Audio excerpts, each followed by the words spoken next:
दोस्तों, स्वागत है आपका हमारी एक और नई कहानी में। अखिल के घर जब नन्हे अमित ने जन्म लिया तो उसका घर खुशियों से भर गया। रात को अमित के जागने पर उसको सुलाना और गंदा करने पर आइफर बदलने का काम अखिल का था। चूंकि शैलजा पूरा दिन घर के साथ साथ अमित का भी काम करती रहती थी, तो रात को उसको आराम करना भी जरूरी हो जाता था। शैलजा की शुरू शुरू में कई रातें जागकर अमित को सुलाने में बीती, लेकिन फिर दिन भर काम और रात को भी जागने से उसकी तबीयत खराब होने लगी।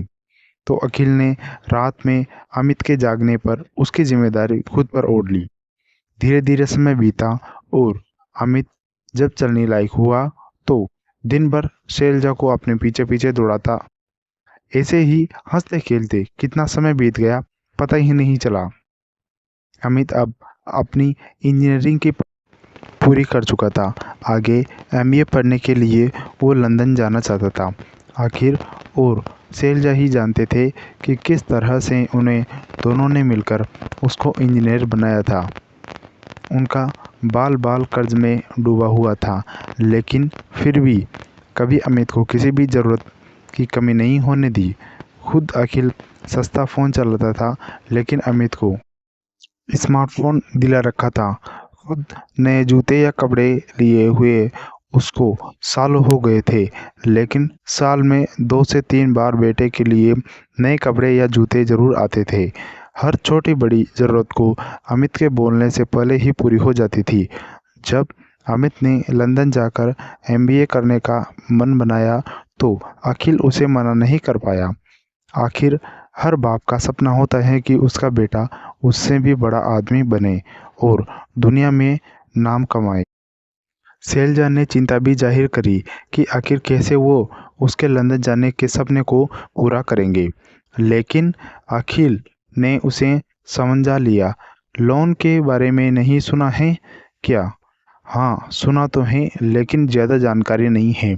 इस बारे में मुझे किसे क्या करना होता है इसमें नहीं पता मुझे। तो सिंह साहब की तरफ मुखाबित होते हुए अखिल ने बोला, अरे तो इसमें कोई दिक्कत की बात नहीं है। मैं कुछ जानकारी दे देता हूँ तुम्हें।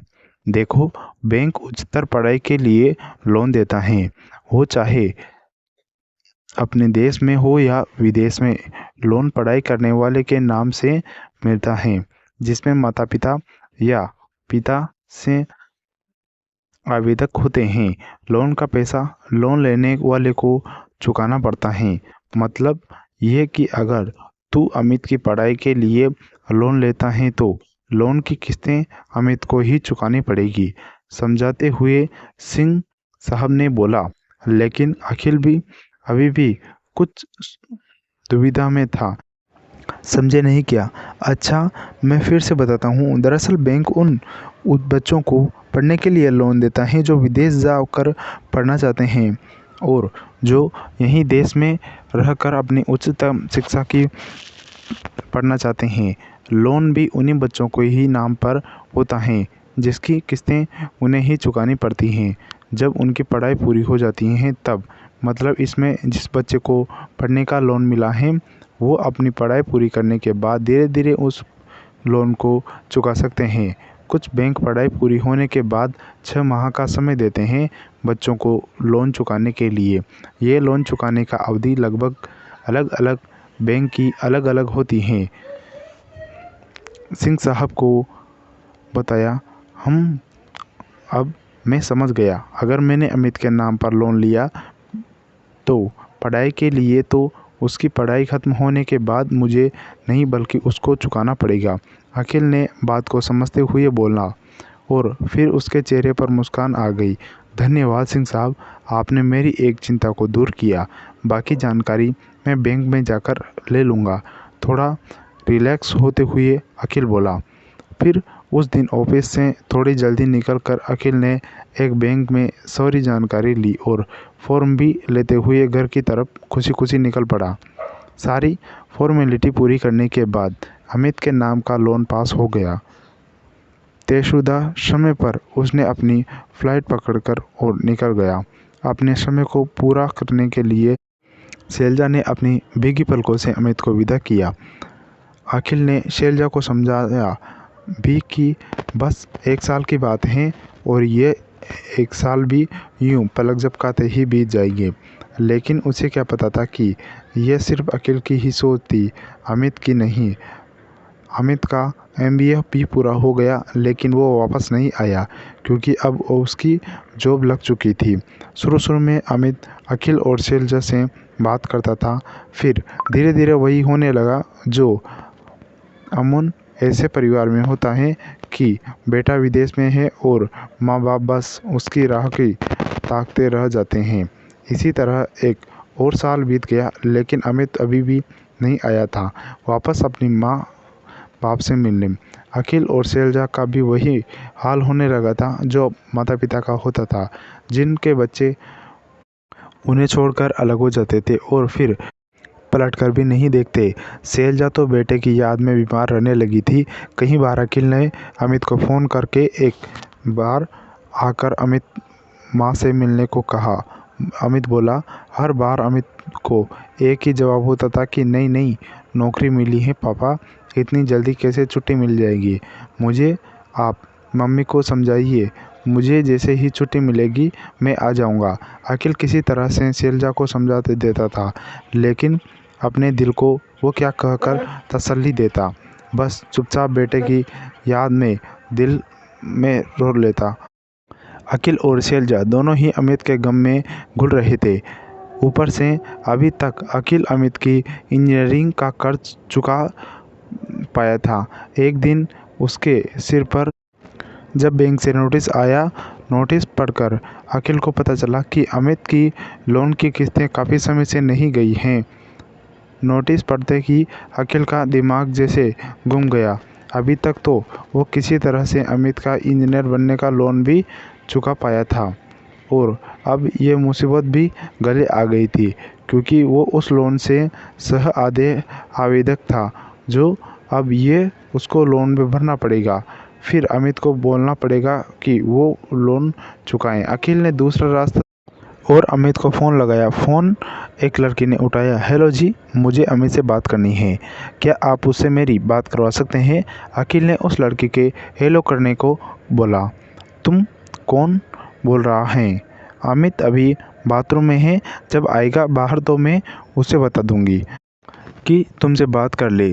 तुम अपना नाम बता दो।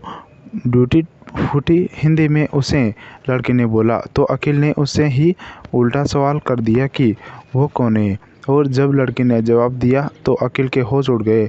लड़की ने बोला कि मैं अमित के वाइफ जूली बोल रहा हूँ। तुम कौन? किसी तरह के खुद को संभालते हुए अखिल ने बताया कि वो अमित के पापा अखिल मिश्रा बोल रहे हैं। अब चौंकने की बारी उस लड़की की जूली की थी। क्या बोला तुम अमित के फादर बोल रहे हो? बट अमित तो बोला कि उसका कोई मदर फादर नहीं है, वो अकेला है। तुम ज़रूर कोई फ्रॉड बोल रहे हो। Now keep the phone and toll tone to again कर जूली ने कोट काट दिया। अखिल समझ चुका था कि अखिल अमित के वापस न आने और लोन न चुकाने के पीछे का कारण क्या था। अखिल ने अब ये बात शैलजा को बताना ही बेहतर समझा क्योंकि वो जान चुका था कि अब शैलजा से और झूठ बोलना या झूठी तसल्ली देना ठीक नहीं है। किसी तरह से हिम्मत कर अखिल ने सारी बातें शैलजा को बता दी। शैलजा पर तो जैसे आसमान ही टूट पड़ा हो।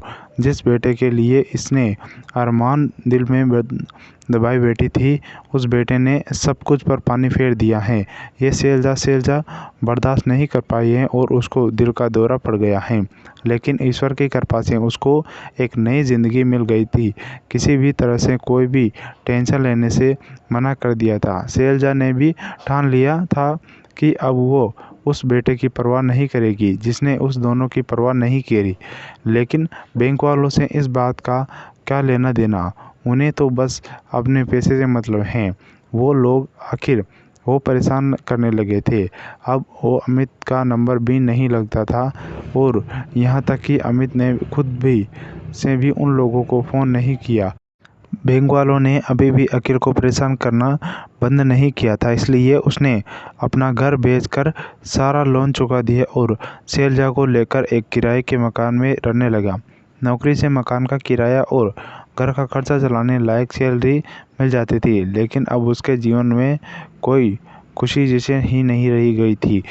दिन यूं ही गुजरने जा रहे थे। अखिल और शैलजा अपने बेटे अमित को याद करने में मन ही मन घुल लेते जा रहे थे। बस ऊपर से खुशी का होने का दिखावा दोनों का चलता रहता था। एक दिन ऑफिस में बैठा अखिल अपना काम कर रहा था कि चपरासी ने आकर उसे बताया कि कोई उसे मिलने को आया है। अखिल ने एक पल के लिए तो यह सोचा होगा कि कहीं बैंक वाले तो नहीं आ गए। फिर अगले ही पल उसे याद आया कि अब तो सारा लोन उसने चुका कर दिया है, फिर बैंक वाले तो हो नहीं सकते। खैर, उसने अपनी सोच को विराम दिया और कुर्सी से उठकर बाहर की तरफ चल पड़ा, उस शख्स से मिलने जो अखिल का इंतज़ार कर रहा था। बाहर जब अखिल ने बेंच पर बैठे शख्स को देखा तो एक पल को उसके चेहरे का कहीं बहू आए हो गए, लेकिन अगले ही पल फिर से चेहरे सख्त हो गया था। धीरे धीरे कदमों से अखिल उस शख्स के पास पहुंचा और बोला, सब कुछ तो ख़त्म कर दिया है तुमने, अब क्या लेने आए हो मुझसे? अब कुछ नहीं बचा है मेरे पास तुम्हें देने के लिए, सिर्फ मेरी बर्बादी है। अब मेरे पास ऐसा मत कीजिए पापा, मुझे माफ़ कर दीजिए। मैं अपने किए पर बहुत शर्मिंदा हूँ। मुझे बहुत बड़ी गलती हो गई थी और उस गलती की सज़ा भी मैंने कोर्ट में ली है। और पर गिरते हुए रोते हुए आदमी ने, इसलिए मैं आपके पुराने ऑफिस में गया था। वहाँ से पता चला कि आपको वो ऑफिस भी किसी कारण बंद करना हो गया।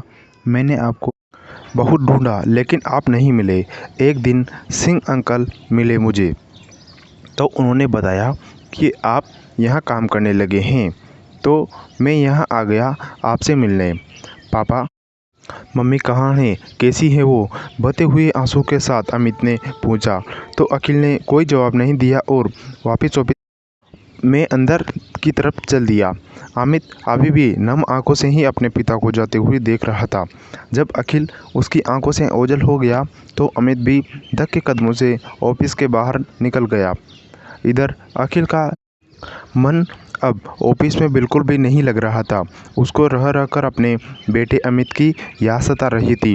वो सोच रहा था कि आखिर इतने साल बाद उसका बेटा वापस लौट कर आया है और वो है कि उसको गले लगाकर उसका हाल चाल पूछने की जगह उसको खरी खोटी सुना दी। यही सब सोचते सोचते ऑफिस की छुट्टी हो गई और अखिल घर के लिए निकल गया। ऑफिस से घर पहुंचकर कुछ बेचैन सा था अखिल। उसकी शैलजा पूछ बैठी, क्या हुआ जी, आप आज कुछ परेशान से दिख रहे हैं, ऑफिस में कोई बात हुई क्या?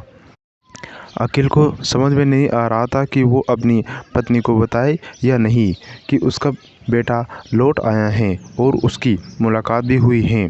फिर कुछ सोचकर अखिल बोला, शैलजा, अगर अपना अमित लौट आए तो यह बात सुनकर एकदम से शैलजा के चेहरे पर पहले तो खुशी और फिर कठोरता छा गई और उसने बहुत ही रुखेपन से बोला, आए न या ना आए, हमें उससे कोई लेना देना नहीं है। उसने एक बार भी हम बूढ़े माँ बाप के लिए नहीं सोचा कि उसके बिना कैसे रहेंगे, तो भला हम क्यों उसके बारे में चिंता करें। उसने हमारे सपने तोड़ दिया है और आज इस हालत में लाकर खड़ा कर दिया है। जिस घर को मैंने अपने हाथों से इतने प्यार से बनाया सजाया, उसको बेचना पड़ा और इस बस्ती में आकर रहना पड़ रहा है। अखिल ने जब ये सुना तो एक पल के लिए उसका दिल धक से हो गया कि आखिर शैलजा अपने मन को कठोर कर लिया है। फिर भी उसने आज अमित से हुई मुलाकात के बारे में बताना ज़रूरी समझा और फिर शैलजा को अपने पास बिठाकर बोला, शैली, यहाँ आओ, मेरे पास बैठो, तुमको एक बात बतानी है। शैलजा के बैठने के बाद कुछ पल खामोशी रहकर अखिल ने बोलना शुरू किया, पता है शैली, आज मैं आप ऑफिस में बैठा काम कर रहा था, तभी जगत राम ने आकर बताया कि कोई मुझसे मिलने के लिए आया है, बाहर मेरा इंतज़ार कर रहा है। कहकर अखिल चुप हो गया और शैलजा के चेहरे पर कई तरह के भाव आए और चले गए। कौन आया था मिलने के लिए जी? कहीं कोई बैंक से तो नहीं आया था? फिर हमने तो सारा पैसा चुका दिया है, तो फिर भला क्यों जाए बैंक वाले। थोड़ा घबराहट के साथ शैलजा ने जब बोला तो अखिल ने शैलजा से कहा। अखिल ने उसका हाथ पकड़कर उसको बिठाते हुए बोला, हाँ शैली, तुमने ठीक सुना कि अमित आया था मुझसे मिलने के लिए। फिर अखिल ने पूरी बात उसे बता दी। अखिल के मुंह से ये सब सुनकर एक बार फिर से शैलजा का दिल पिघल गया था, लेकिन पिछले 5 साल से अपने उस दर्द भरे जीवन को याद करके उसके चेहरे पर एक बार फिर से कठोरता आ गई थी। अब क्या करने आया है वो यहाँ? जब हमें उसकी ज़रूरत थी तब तो उसने आना तो दूर, एक फ़ोन करना भी नहीं किया। उसको क्या पता नहीं कि यहाँ हम पर क्या बीती है, कैसे हमने अपने आप को संभाला है। अब हमें उसकी कोई ज़रूरत नहीं है, जहाँ से आया है वहीं लौट जाए। वो कह दीजिएगा आप उससे अगर मिले तो कहकर शैलजा उठ चुकी थी और किचन में जाकर अखिल के लिए चाय बनाने लगी। उसके बाद दोनों ने अमित की कोई बात नहीं करी और रात को खाना खाकर चुपचाप सो गए। सुबह जब अखिल अपने ऑफिस तक पहुंचा तो देखा कि अमित वहीं खड़ा उसका इंतज़ार कर रहा था। अखिल को देखते ही वो उसके पास आया। पापा, क्या आप मुझे माफ़ नहीं कर पाएंगे? मैं मानता हूँ कि मुझे बहुत बड़ी गलती हो गई है, लेकिन एक बार मुझे मौका तो दीजिए अपनी गलती सुधारने का। पापा, आपको नहीं पता कि मैंने आपको और मम्मी का दिल दुखाने की सज़ा पा ली है। कहते कहते वो एक बार फिर से रो पड़ा। अखिल ने उसे गौर से देखा तो पाया कि वो बड़ी ही दयनीय दशा में था। अखिल ने ऑफिस से छुट्टी ली और अमित को लेकर घर चला गया। शैलजा ने जैसे ही दरवाज़ा खोला वैसे ही सामने अमित को खड़ा देखा। आश्चर्य से भरकर उसको ही देखने लगी। शैली, कहाँ खो गई हो? जब अखिल ने ये बोला तो शैलजा जैसे ही नींद से जाग गई। तब अमित उसके पैरों में गिरकर रो रहा था। शैलजा ने उसे उठाया और गले से लगा लिया। दोनों की आंखों से ही आंसुओं की बरसात होने लगी थी। यूँ माँ बेटे का मिलन देख अखिल की भी आंखें भर आई थी। उसने फिर उनको घर के भीतर चलने को बोला। अमित अंदर गया तो देखा कि ये एकमात्र कमरे का घर था। उसने अपना घर पुराना याद आ गया, जहाँ उसका कमरा अलग था और बाहर बड़ा आंगन था, जहाँ वो बचपन से ही अपनी मम्मी पापा के साथ खेलता था। लेकिन अब उसके कुछ भी बोलने की हिम्मत नहीं हो पा रही थी। वो चुपचाप कुर्सी पर बैठ गया और अपने आंसुओं को रोकने की बेवजह कोशिश करने लगा। कुछ देर तो यूं ही खामोशी छाई रही। फिर चुप्पी तोड़ते हुए अखिल ने बोला, अरे शैली, इतने सालों बाद तुम्हारा लाडला घर आया है तो क्या उसे कुछ खिलाओगी नहीं? बस यूं ही उसे भूखा बिठा कर रखोगी? जाओ जल्दी से कुछ अच्छा सा बनाकर लाओ इसके खाने के लिए। हाँ हाँ, क्यों नहीं, खिलाऊंगी अपने बेटे को।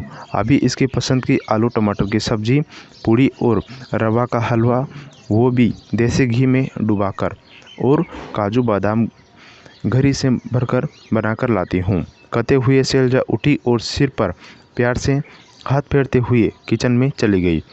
अखिल ने एक जोड़ी नया कुर्ता पैजामा लाकर अमित को दिया और उसको नहाकर फ्रेश होने को बोला। अमित उठकर बाथरूम में चला गया और नहाकर वापस आकर उसी कुर्सी पर बैठ गया। दोनों बाप बेटे बस खामोश से थे। अमित चुपचाप अपनी गर्दन झुकाए अपराधियों के जैसे बैठा हुआ था। कुछ ही देर में शैलजा गर्मा गर्म सब्जी, पूड़ी और हलवा लेकर आ गई और उसने प्लेन अमित के सामने रख दी। खाने से बहुत ही स्वादिष्ट खुशबू आ रही थी, लेकिन अमित को जैसे ही हिम्मत ही नहीं पड़ रही थी कि वो हाथ बढ़ाकर खाना खा सके। उसको वो समय याद आने लगा जब उसकी वजह से यही खाने की प्लेट उसके मम्मी पापा के सामने से छीन रही थी। यह सोचकर ही अमित की आंखों से 2 बूंद आंसुओं की डुलकर उसके गालों पर आ गई। उसकी माँ ने तुरंत ही अमित के हाथ पर अपना हाथ रखकर उसे सांत्वना दी और खुद भी पूड़ी और एक कोर बनाकर सब्जी में प्लेट कर अमित को खिलाया। तुरंत ही अमित अपनी माँ से लिपटकर रो पड़ा। मुझे माफ़ कर दीजिए मम्मी, मैं जानता हूँ कि मैंने बहुत दुखी दिया है आपको और पापा को। मैं तो आपका बेटा कहलाने के लायक भी नहीं हूँ। नहीं बेटा, ऐसा मत कहो। तुम हमारे बच्चे हो और माँ बाप के लिए उनके बच्चे ही सब कुछ होते हैं। रोते रोते शैलजा ने भी बोला। फिर शांत होकर अमित को अपने ही हाथों से खाना खिलाया। खाना खाकर अमित ने सोने की इच्छा जाहिर करी। वहीं हॉल में ही वो पड़े एक पलंग पर सो गया। अखिल और शैलजा उसे बहुत ही प्यार से देख रहे थे। ध्यान से देखने पर उन्होंने पाया कि अमित की हालत ठीक नहीं लग रही थी। कुछ तो हुआ था उसके साथ, शायद बहुत बुरा हुआ था उसके साथ। उसको देखकर ही लग रहा था। अखिल ने तय कर दिया था कि